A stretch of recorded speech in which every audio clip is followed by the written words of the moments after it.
Hello all, welcome to Excel Academy. Today we are going to discuss about the next topic in the particular module, that is elementary signal bar function.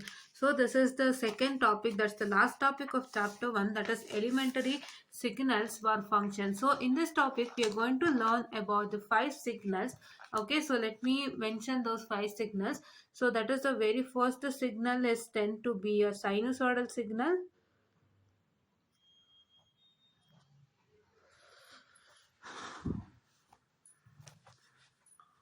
That is a sinusoidal signal.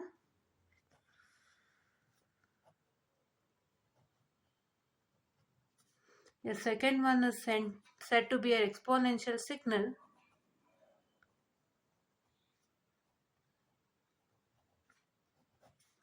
The third one is said to be unit step function. The fourth one is said to be a unit impulse function.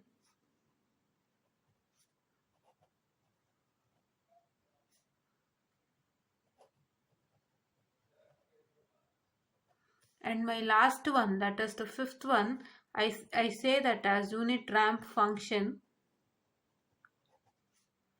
or you can say unit ramp signal also. All these are, you can say function also and as signal also. And then the very last two, and then you have some other important signal, right? What are those other important signals? Those other important signals are the triangular signal, the rectangular signal, and yes, so we are going to mention that now. So some of the other important signals are, first one is what? Signum function. Next one is what I call it as triangular function.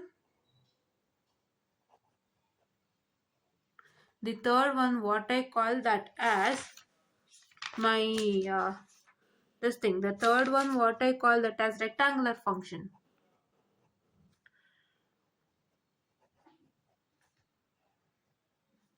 Okay, so there are, see here, you can see there are 5 signals that is prescribed in the syllabus, that is sinusoidal signal, exponential signal, unit step function, or I can say signal. This is unit impulse, this is unit ramp, and there are some other important signal, that is what I call that as my signum. This is triangular and this is what? My rectangular. Okay, these 3 are important signals wherein you are going to work it out in the problems itself. Like when you want to construct any signal by using the given equation, or sketch the signal using given equation, you are supposed to make use of these these signals come into picture, and these also come into picture. Okay, so all these signals, whatever I have mentioned here, see, from this sinusoidal signal till your rectangular function, all those are present in both, what I can say, the continuous as well as discrete. Okay, these signals are both continuous and discrete. Okay, you have both in both the types of signals. Okay, continuous and discrete form. And then now let's learn about all those in detail. Okay, continuous and discrete form, and we'll learn all those in details. And now here I have made some differences, that is between the exponential signal and sinusoidal signal. This exponential signal is present in both continuous form and discrete time form, and even your sinusoidal signal is also present on your impulse step, unit step function, unit impulse function, and unit ramp function. All are present. But now first let's learn, very first thing, let's learn about the exponential, that is continuous time signal, and exponential differential discrete time signal. Discrete time signal. Okay, now in the case of your exponential CTS, that is in the case of your exponential CTS, so you can see that a continuous real time exponential signal is being given by x of t is equal to c into e to the power of at. So let me consider this as equation 1 in the case of my exponential continuous time signal. Okay, so my x of t is what in the case of exponential continuous time signal? It is equal to c into e to the power of at. So here my c and this A is tend to be constant. Okay, so here C and A are tend to be constant. This C is exponential and this T is time. Okay, so now if we coming on to the second point, in the equation 1, the C is the amplitude of exponential signal at a t is equal to 0. So that is, you can say that at a t is equal to 0, so your C is the amplitude value of that exponential signal. Okay, it is only at t is equal to 0. So now if you consider with respect to the values of A, okay, if you consider with respect to this values of A, as I have told that the value of A is constant, right? See here, the value of A is constant. So now coming on to the values of A, so he is telling that if your A is lesser than 0, so the x of t is called as decaying exponential signal. So if your A should be less than 0 is what? I can say that that is -1, -2, -3 till infinity, right?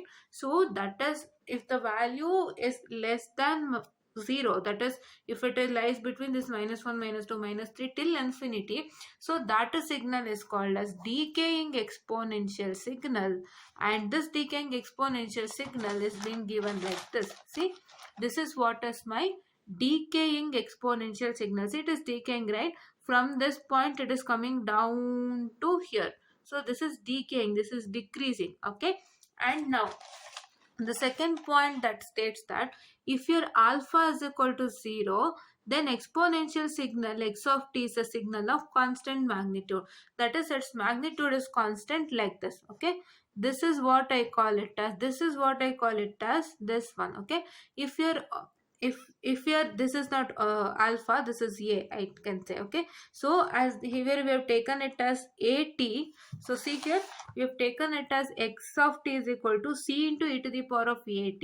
So many have taken alpha in this place of this A also, so it is up to them. So this is as I have considered as A. Now if I take, if my A is equal to 0, then exponential signal x of t is a signal of constant magnitude. See here, the magnitude is constant. This is what is my this one. Okay, now the third condition, if A is greater than 0, then x of t is called as a growing exponential signal. So what is a growing exponential signal? Growing means it is increasing, the signal is getting increased. So that is why see, this is the growing exponential signal. Okay, see here the signal is growing, from here it is going on increasing, and this is what I call it as my growing exponential signal, and the condition is A is greater than 0. That is, it starts from 1, 2, 3 to infinity, right? This is what is my growing time exponential signal. Now coming on to exponential signal with respect to your discrete time. Okay, so we are considering exponential signal with respect to discrete time signal. Okay, for the case of discrete time signal, you know that it is represented by x of n, and for continuous time signal it's represented by x of t. So my x of n is what? That is c alpha to the power of n. Okay, this is my equation for the discrete time exponential signal, and that is given by x of n is equal to c alpha to the power of n. This is my first equation that I consider for in the case of exponential discrete time signal. Okay, now here I say that c and alpha are my constants. Okay, c and alpha are my constants, and this n is as per discrete time. Okay, now in the case of equation 1, once again if you take equation 1, the c is the amplitude of exponential signal at n is equal to 0. The same thing. Okay, here we have told that c is the amplitude of exponential signal at t is equal to 0. That is in the case of continuous. In the case of discrete, at n is equal to 0, the c is the amplitude of the exponential signal. Okay, now coming on to this particular this thing. So here I am going to show this with respect to the textbook itself.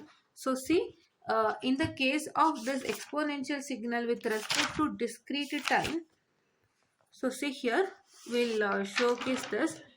So see here, this is the plot for, that is alpha is lesser than 1. So this is alpha is greater than 1. I'm really sorry. If alpha is greater than 1, this is the growing exponential signal. See here, this is growing, right? This is -4, -3, -2, -1, 0. I can see the values. So with respect to values, it is going on increasing. So this is what I call it as growing exponential signal, right? This is my growing exponential signal.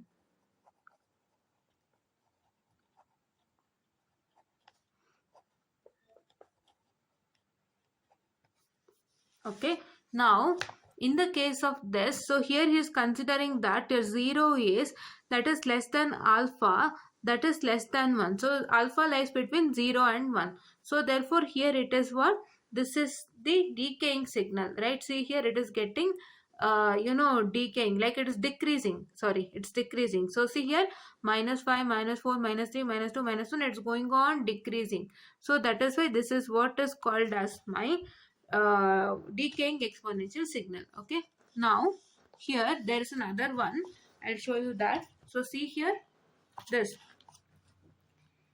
So this is what is my alpha. So here see, you can see that this is for my alpha that is lesser than, or alpha that is less than -1. The signal would be like this. So it is taking the two sides of the amplitude. It is taking two sides. Okay, here also it is present, and in the downward also it is present. This is what is for my alpha is less than -1. Okay, so now this is what is for my exponential signal in the case of my DTS, that is discrete time signal. Okay, you got to know what is this, and you got to know what is the signal that has been present. Okay, so now coming on to the, what is that, the sinusoidal signal with respect to the continuous time as well as discrete time. Okay, so in the case of sinusoidal signal with respect to the continuous time and with respect to discrete time. So first coming on to the continuous time signal.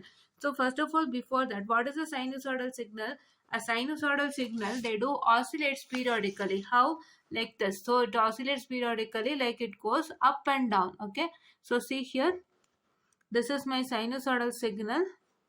Yes, this is my sinusoidal signal.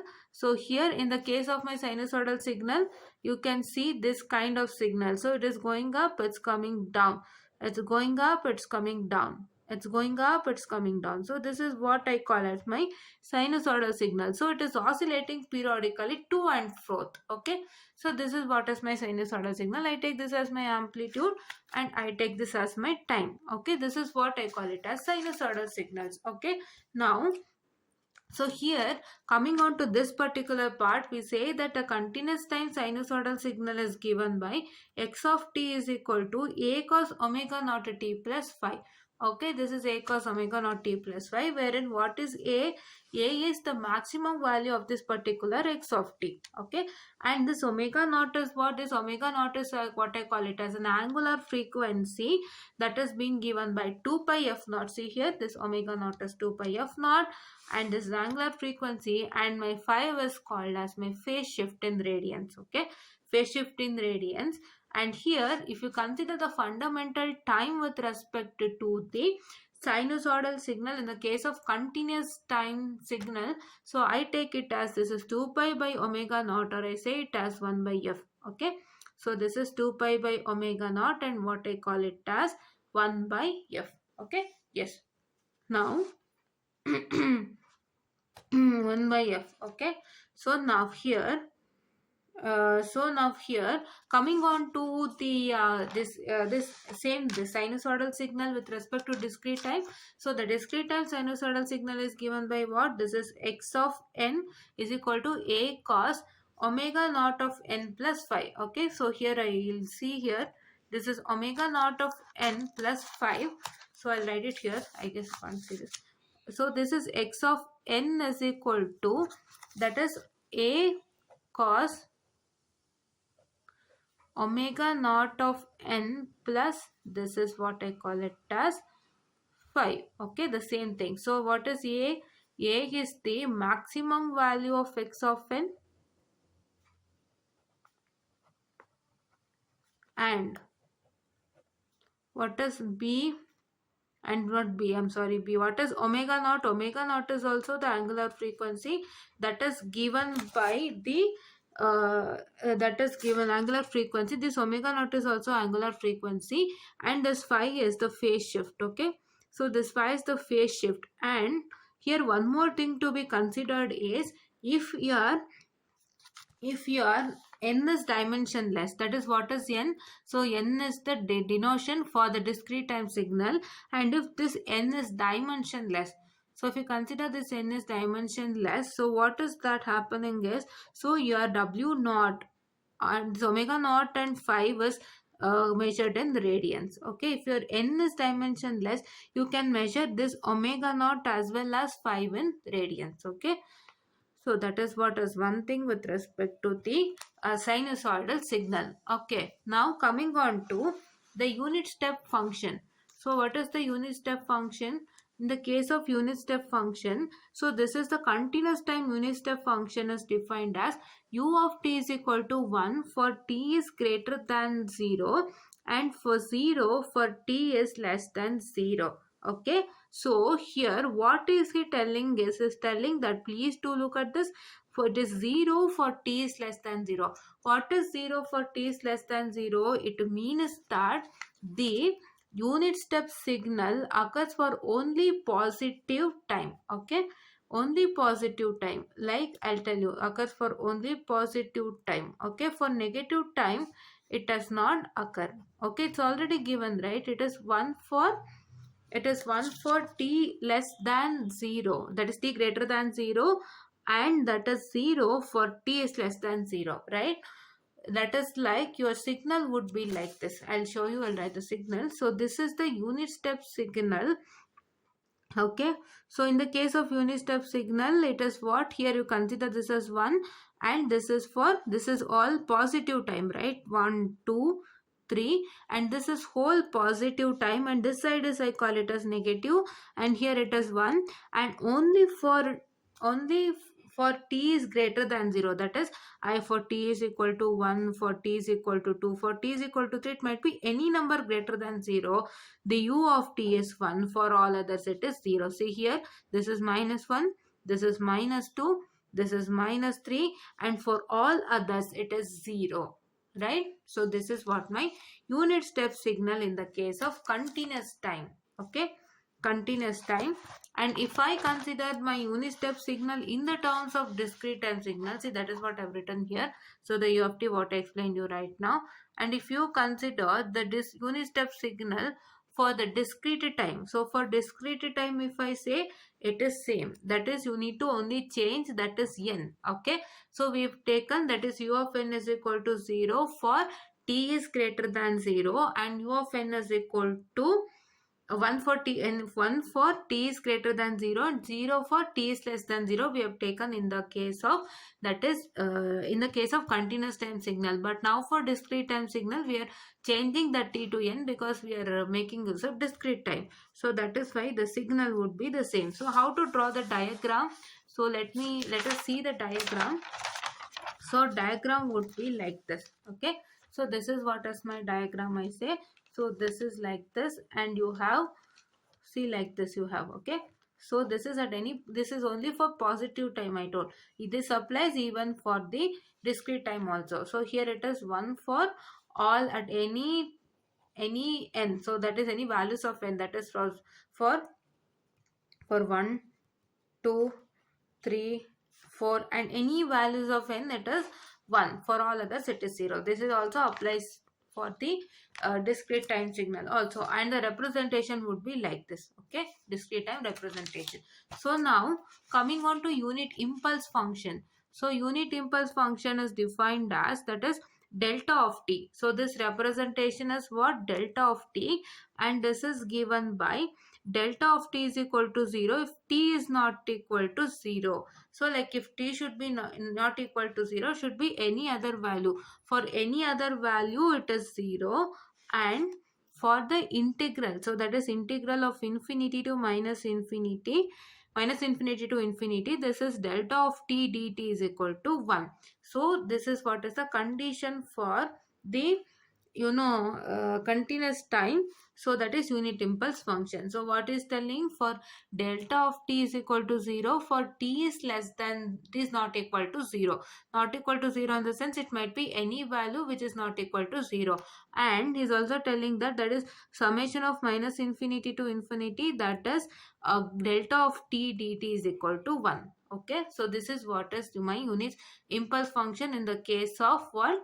Continuous time signal. So this is what is my unit impulse function. Okay, now if I consider this, you see delta of t is equal to, see here it is 0 for t is t is less than, t is not equal to 0. Okay, now coming on to the unit impulse function in the case of what? It is in the case of the discrete time signal. See what is the condition? The condition is that is gamma of, that is, sorry, delta of n is equal to 1 for n equal to 0. So this is what is for n equal to 0. If you consider, so your gamma of your delta of n is equal to 1. Okay, so delta of n is 0 for what? For n is not equal to 0. This is what is the condition for the unit impulse function in the case of what? That is discrete time signal. Okay, now coming on to the unit ramp function. So in the case of unit ramp function, so what is unit ramp function? It starts with t is equal to 0 and increases linearly with the time. So like what it is, starts from 0 itself and it increases linearly. See, it is increasing like this.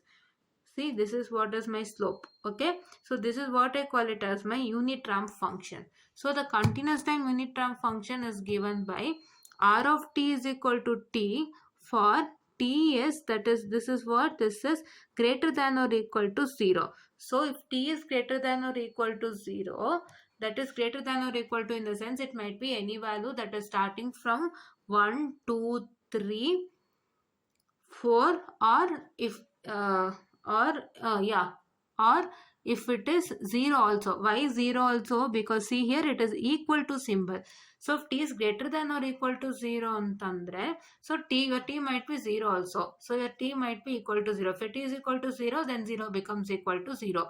If your t should be greater than 0 antandre, your t is 4. If you consider t is equal to 4, 4 is greater than 0. So that is why, if that is the case, then your r of t becomes equal to t itself. That is whatever the value you've taken for t, it becomes that itself. Okay, it becomes 4. So here if r of t is equal to 0, for t is lesser than 0. So for t is lesser than 0, in the sense what I say, so that is here for t is lesser than 0, so take minus 1, minus 2, minus 3 till infinity. So for all that, your t is, that is what, lesser than 0, it would be r of t, that is the ramp function value with respect to a continuous time signal would be 0. Okay, now coming on to the, what I can say, this one, what is that, coming on to my yeah, discrete time signal process. So see here, this is r of n. So discrete time denotation is obviously n, as you all know.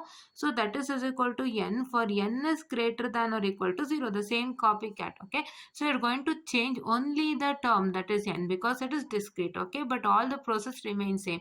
If you consider here also, say, as I've told you, if you take here 4, so your 4 is greater than 0. So then if 4 is greater than 0, what happens? Your r of n becomes equal to n, that is n is what, 4. Okay, so here if it is 0, so if it is 0, so that is your n is less than 0. So for n is less than 0, see here the diagram, it is only till where it starts from 1, 2, 3, 4. That is your n is greater than 0. For less than 0, that is minus 1, minus 2, minus 3, minus 4. There is no signal over here. So it means that that is tend to be 0. Okay, this is what is my unit ramp function with respect to the continuous time and discrete time signal. Okay, now coming on to the signum function, the rectangular function and the triangular function. Okay, so now those are the 3 important signals that we are going to learn. So we are going to make use of that in the problems also. So that is why we are going to take it in terms of this. So this is the signum function and rectangular function and all those. I'll be showing it to you now. Okay, so let's see that. Yeah, yes, so here I come with my signum function. Okay, so what is my signum function? So my signum function is Okay, so see this is my signum function, and my signum function is defined as signum of t is equal to -1 for t is that is less than 0. So like if you consider t is lesser than 0 is what, if you consider t is -1 or -2 or -3 till infinity. So here a sigma function of signum function of t is -1. So that is, you get it as -1. See here, you can see here this is -1. So what is this -1? And this side is obviously a negative part. Okay, negative part. So that is, say, these sides are the values which are lesser than 0, and see here it is for the values which is lesser than 0, we are considering it as -1. Okay, now coming on to this particular second one. So a signum function is 0. Sigma function is 0 for t is equal to 0. See, for t is equal to 0, it is standing constant. So there is no signal over here. For t is equal to 0, it is 0 itself. Okay. Now if you consider 1 for t is greater than 0. See here it is 1 for t is greater than 0. So this is the part where t is greater than 0, and here it is 1 for t is greater than 0. Here it is -1 for t is less than 0, 0 for t is equal to 0, and 1 for t is greater than 0. So this is what is my signum function. Okay. Now coming on to my rectangular function. So this is my rectangular function, and I see that this rectangular of t is equal to 1 if t modulus is that is lesser than or equal to 1 by 2. So modulus of t, whatever the value you take, if you take 3 modulus should be lesser than or equal to 1 by 2. If it is lesser than or equal to 1 by 2, what I say, so your rectangular of t is equal to 1. See here it is equal to 1. Okay, here it is equal to 1, and it is 0 for t is what, that is greater than 1 by 2. So the model, if your modulus of 3 is greater than or equal to that is 1 by 2, if I say that, so your rectangular of t would be is equal to 0. Okay, we are considering here 1 by 2 and -1 by 2. Okay, so this is what is my rectangular function. See here he is telling 1 for your that is a modulus of t is lesser than or equal to 1 by 2, and he is also telling 0 for t is that is modulus of t is greater than 1 by 2. So this is what is my rectangular function diagram. See here, this is rectangular function. Okay, now coming on to the triangular function. So if I consider my triangular function, so what is my triangular function is, this is tri of t. So triangular function is defined by tri of t. So this is equal to 1 minus t modulus. So that is, what is 1 minus t modulus? If we consider t is equal to 2, that is 1 minus 2 modulus. So if your modulus of t, that is what is lesser than or equal to 1. Okay, you can try this using calculator. Like you can take your modulus of t and you can just check it out. You can just check it out. So whether this modulus of t, if it is lesser than or equal to 1, then you get it as 1 minus modulus of t. So that is whatever modulus of t you have got, that gets subtracted with 1, and what is the result? So that would be for this condition. Okay, now this is 0 for modulus of t is that is greater than 1. So what is modulus of t is greater than 1? The same here, whatever we have done here, I have taken only 1 by 2, but here I have taken it as 1 ashte. Okay, so we have taken, so that is modulus of t. If your 2 modulus is greater than 1, then your triangular of t would be 0. Okay, so this is what is my condition. So this is, let us see the triangular function, the diagram. So this is what is the triangular function diagram. See, this is 1. Okay, the same condition. This is what is the diagram. And coming on to the discrete time of these signals. Okay, these signals are also present in discrete form, and if you consider these signals in discrete form, see, coming on to the discrete form of these signals, see here, let's start with signum function. So signum function, your signum of n is equal to 1, the same process, but here you are going to change with respect to n. Actually, what came first in the continuous time signal, he told that it is -1 for n is less than 0, he told. Then he told 0 for n is equal to 0, and he told 1 for that is n is that is greater than 0. So this is for the what is that, This is for the discrete time. For continuous time, we need to make sure that it would be t here. Okay, so but all others are same. So this is what is my signum function in the case of that is the discrete time. Okay, it's the same as continuous time itself, but what is the matter is you are going to change this as t. Okay, here also it is t. For continuous, for discrete it is n. Okay, now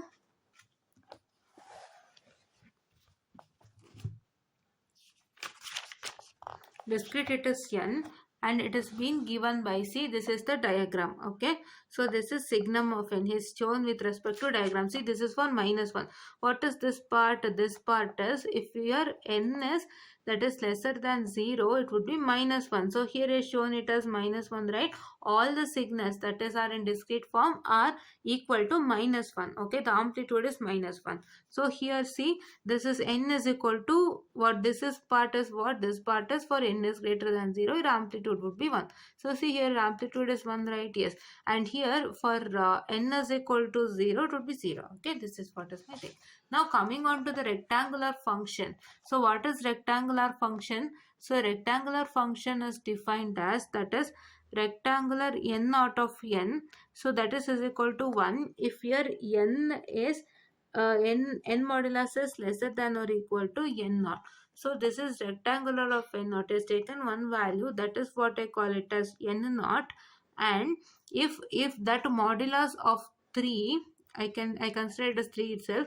Modulus of 3, if it is lesser than or equal to this n naught. What is this n naught? This n naught is here, whatever the value that has been given. If that is lesser than or equal to, that we take it is lesser than or equal to n naught, then it would be equal to 1, or else if your modulus of 3 is greater than n naught, then it would be equal to 0. Okay, this is what he's telling. Okay, now here is the condition. So here he is taking, see, this n naught, and here he is taking some of the values, that is 1. So here is taking 1. Okay, if your n modulus, that is what is the 3 modulus is greater than or equal to, sorry, I'm sorry, really sorry, lesser than or equal to n naught, then you are going to get it as 1. So here this condition is being satisfied. Your modulus of n is, what is that, lesser than or equal to n naught. So here he is showing it as 1. If it is 0, if it is greater than n naught only, then it will be 0. So no need of writing anything. Okay, so coming on to triangular function. So triangular function is defined as, this triangular of n is 1 minus n by n naught. Okay, so this is 1 minus n by n naught. So here it was, in the case of continuous time signal, what it was, see here I'll show with respect to continuous time signal, it was 1 minus t bar. Okay, t modulus. Okay, 1 minus t modulus, but here it is 1 minus n modulus by n naught. So here, that is, if your modulus of n, that is divided by this modulus of n is lesser than or equal to your n naught, so then it is going to be 1 minus n bar modulus of n divided by n naught. Okay, for the same condition, if modulus of n is greater than n naught, then it would be equal to 0. So this is what is my the triangular function. Okay, now coming on to the diagram of triangular function. See here, this is my diagram for triangular function. Okay, so see here, this is 1. Okay, see here, this is 1. For what condition? That is, it would become 1 minus n bar by n, I'm sorry, n modulus by n naught, if your this is modulus of n is lesser than or equal to n naught. So this is condition is satisfied. So here it is 1. Okay, so this is what is my triangular function diagram with respect to what? With respect to the discrete time signal. Okay, so now we learned about all the equations with respect to continuous time and discrete time signal. And one more thing I'll show. See, this is my unit step function, as I've told you in the case of discrete time. So this is my diagram. See, all are 1 with respect to, if your n is, that is, what is this? This is greater than or equal to 0. So here n is equal to 0 also, and it's greater than 0 also. So this is what is my unit step signal. Okay, now coming on to unit impulse. See here, what is this? Is unit impulse. So unit impulse is what? So this I have told you. If for 1, if n is equal to 0. See here, n is equal to 0. This is my unit step, unit impulse sequence, right? See this. Now coming on to this one, which one? Coming on to unit ramp sequence. If I consider my unit ramp sequence, so see here, unit ramp sequence for n is greater than or equal to 0, it is n, right? So see here, you have taken n itself. See, yes, here I have taken n itself. How n itself? See here n is what? 1. So for n, for if n is equal to 1, here also amplitude will be 1. For n is equal to 2, here also amplitude will be 2. For n is equal to 3, here also amplitude will be 2. So on it is continued, and this is what is my unit ramp signal with respect to the discrete time signal. Okay, so now we all learnt about all the signals with respect to unit, so that is continuous time form and discrete time form, and I hope you understood this lecture. And in the next class I will be directly starting with the operations on signals, because I hope that you got to know about all this, and all this we are going to make use in the basic operations of signals and along with the problems also. Okay, so we are going to make use even in the problems also, so please do make sure that you understand this really well. Okay, you at least not at all understanding, like at least you should know how this signal will be. Okay, like this diagram form is given, no, at least you should know this unit ramp signal discrete time andre it would be like this anta, and then you also need to know in continuous time it would be like this anta. If you know, so then you can make an operation. Okay, so and you also need to know the this thing, what is that? So this thing you also need to know, what is this, the how the unit ramp signal is been defined, that is been defined as defined. Okay, if you know this also, it is really helpful, because when he give a question to sketch the signal, he'll give like this. So this is, he'll give sketch the signal like r of n plus r of n minus 1 plus r of n minus 2 he will give. So by this only you get to know what is r of n. Your r of n is unit ramp sequence, so from that only you need to get to know. So how this is defined, so unit ramp signal, the symbol you need to know, so that when you do the problem you easily get to know what signal he has asked and what signal to work on and what operations to do. Okay, so we learn that in the next lecture, and thank you so much.